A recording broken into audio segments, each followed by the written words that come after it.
Drinks milk, he drinks milk, he drinks milk. అతను పాలు తాగుతాడు, అతను పాలు తాగడం అలవాటైంది. He drinks milk. Helping verb ఉందా? హెల్పింగ్ వర్బ్ అనగానే మీకు 24 మైండ్లో బుర్రలోకి వచ్చేయాలి, అమ్మటే గిర్రమని తిరగాలి మీ అందరికీ. 24 హెల్పింగ్ వర్బ్స్. అందులో ఏమన్నా ఉందా? లేదు. లేదు. కాబట్టి మళ్ళీ మనకి డూ డస్ డిడ్ కావాల్సిందే. మళ్ళీ మనకి డూ డస్ డిడ్ ఇక్కడ కావాల్సిందే. ఇప్పుడు ఏం పెడతారు అసలు? ఇది ఏ టెన్స్? ఫస్ట్ అది చూసుకోండి. డ్రింక్స్ ఏ టెన్స్? Present tense. ఇది ప్రజెంట్ టెన్స్. డ్రింకు ప్రజెంట్ టెన్సే, డ్రింక్స్ ప్రజెంట్ టెన్సే, డ్రింకు ప్రజెంట్ టెన్సే, డ్రింక్స్ ప్రజెంట్ టెన్సే, ప్రజెంట్ టెన్స్.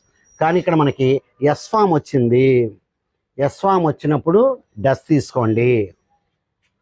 సో